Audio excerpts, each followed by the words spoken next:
Assalamualaikum warahmatullahi wabarakatuh. Halo, apa kabar semuanya? Ketemu lagi dengan Bu Irna.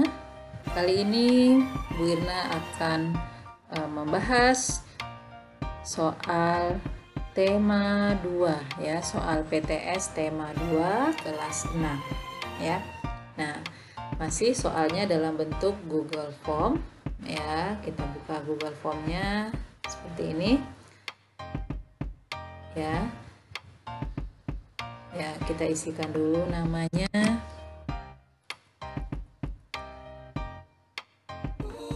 Kita pilih kelasnya dan lanjut berikut. Oke. Ya. Tema 2, persatuan dalam perbedaan, ya. Nah, soal pertama.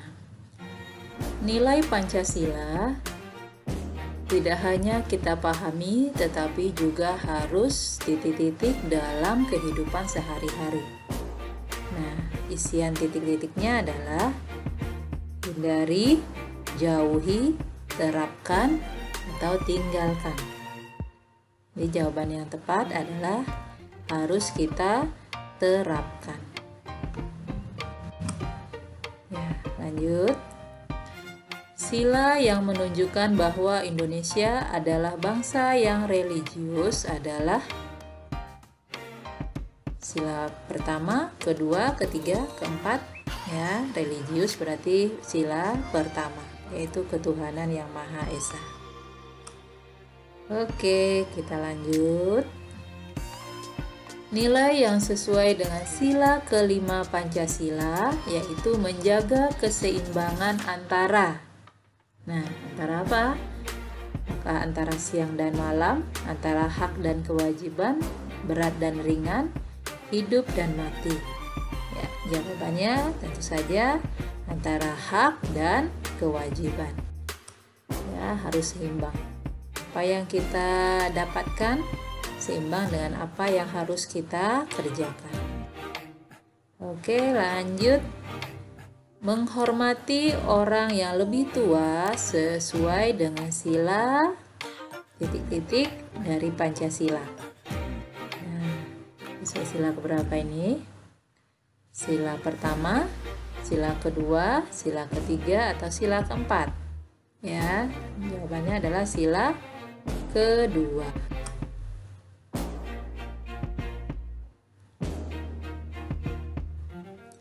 Lanjut. Perhatikan kutipan laporan berikut. Pengamatan tentang kebersihan sungai dilakukan selama 10 hari. Sekarang ini sungai yang sehat dan bersih sudah jarang ditemui. Sungai yang sehat dan bersih hanya terdapat di desa-desa yang jauh dari industri dan pabrik. Kutipan laporan tersebut merupakan bagian laporan yang berupa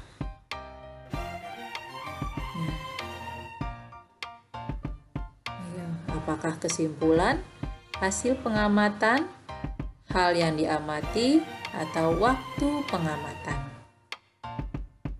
Ya, ini ya karena udah merupakan hasil pengamatannya, ya, selama 10 hari. Nah, kalau sudah selama 10 hari berarti dia sudah bisa menyimpulkan. Jadi itu merupakan kesimpulan ya. Oke, kita lanjut. Perhatikan penggalan teks laporan pengamatan berikut. Penyerbukan bunga melati dibantu oleh serangga seperti kupu-kupu atau lebah. Penyerbukan dimulai saat serangga hingga pada bunga untuk menghisap nektar. Saat menghisap nektar, serbuk sari dapat menempel pada badan dan kaki serangga. Serbuk sari yang menempel akan berjatuhan saat serangga berpindah ke putik untuk menghisap nektar yang lain. Dengan demikian, serbuk sari dapat menempel pada kepala putik. Informasi berikut yang sesuai dengan isi teks laporan pengamatan tersebut adalah yang A. Bunga melati dapat melakukan penyerbukan sendiri tanpa bantuan makhluk hidup lainnya. Bukan ini ya. Ini informasi yang ada di dalam teks. Yang B. Penyerbukan bunga melati biasanya terjadi pada siang hari saat mengalami fotosintesis. Ya, ini juga tidak ada di dalam teks. Lanjut yang C. Penyerbukan bunga melati dibantu oleh serangga yang menghisap nektar pada putik bunga. Nah, sepertinya ini ya. Atau kita lihat dulu yang D. Bunga melati yang melakukan penyerbukan dengan bantuan serangga akan berumur lebih lama. Ya, ini nggak ada datanya di teks ya. Oke, kita lanjut. Gagasan pokok.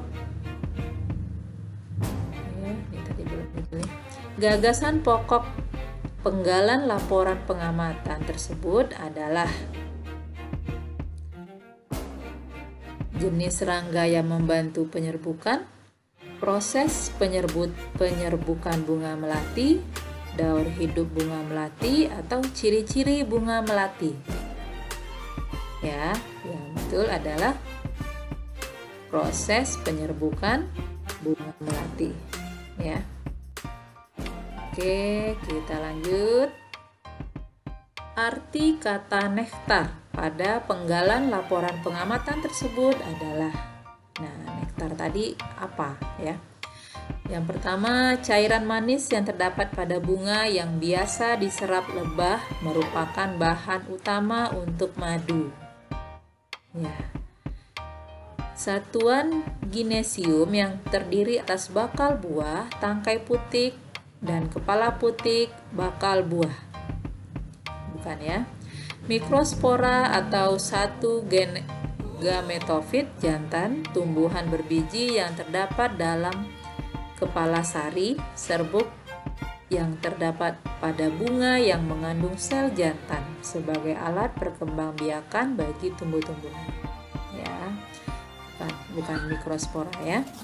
Binatang kecil yang kakinya beruas-ruas, bernapas dengan pembuluh napas, tubuh dan kepalanya berkulit keras, seperti belalang, semut, lebah, insek.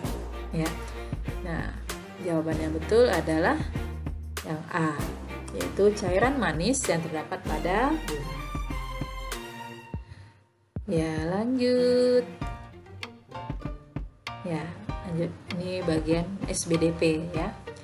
Tari Merak berasal dari daerah ya, Tari Merak yang berasal dari Jawa Barat ya.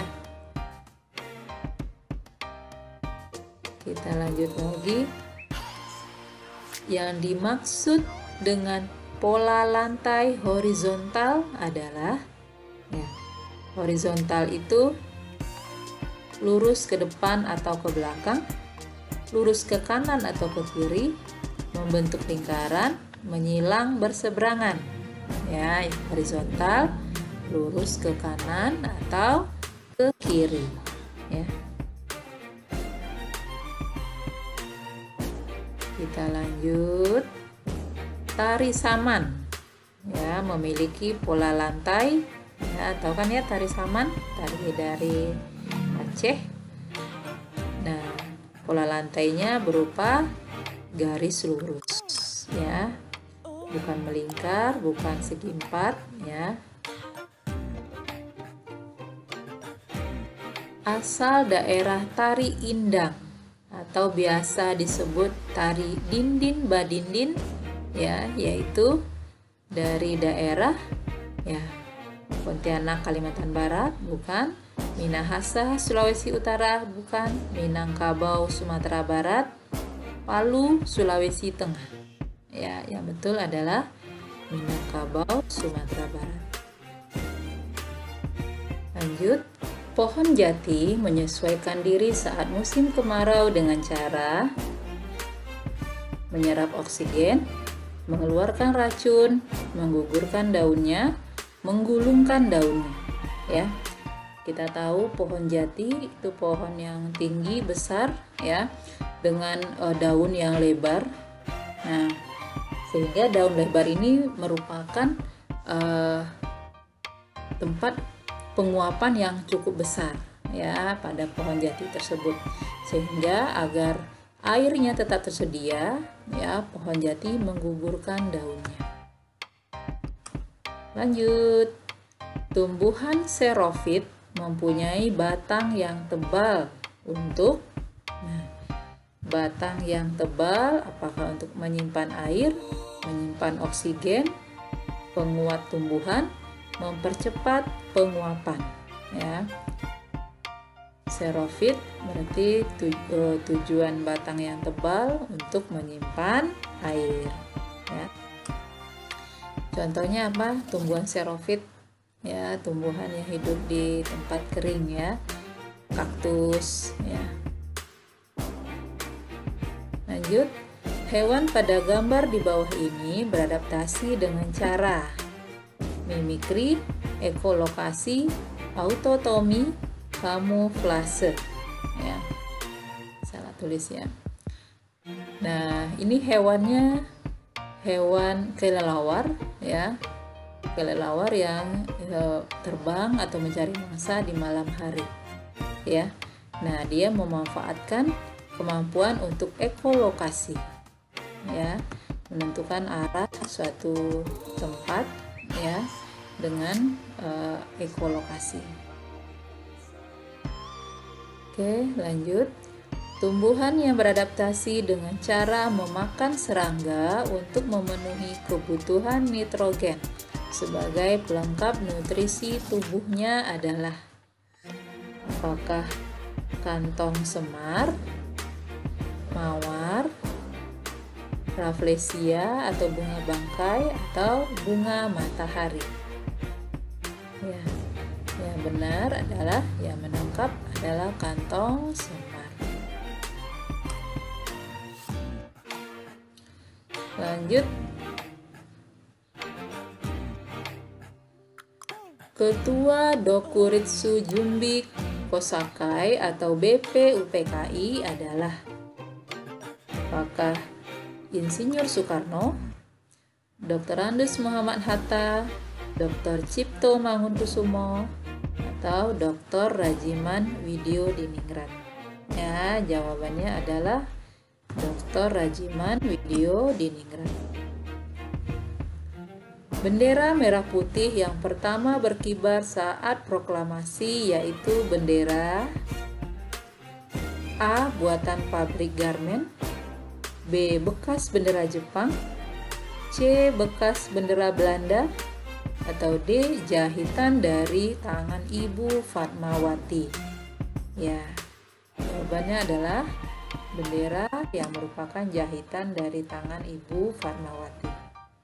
Ya, Ibu Fatmawati istri dari Bapak Soekarno, ya. Salah satu perjanjian antara Indonesia Belanda adalah perjanjian Renville.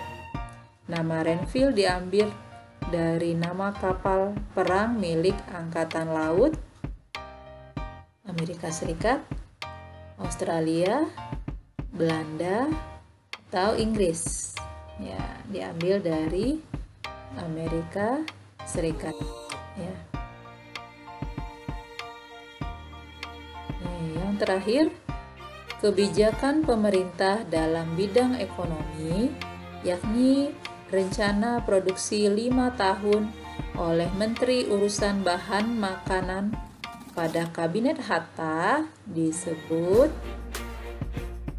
ya, apakah Plan Kasimo atau Plan Insinyur Surahman atau Plan Ishak Cokro Hadi Suryo atau D. Plan Sumitro Joyo Hadikusumo, ya.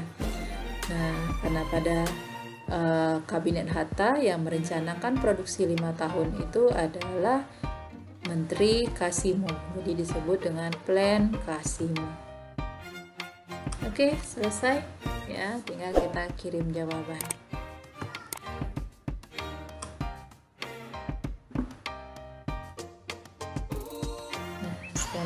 kita lihat skornya.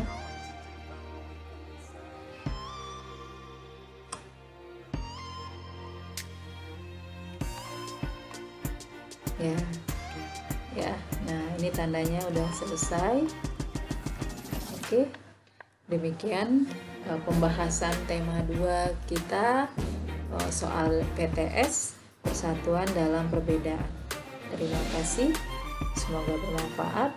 Assalamualaikum warahmatullahi wabarakatuh.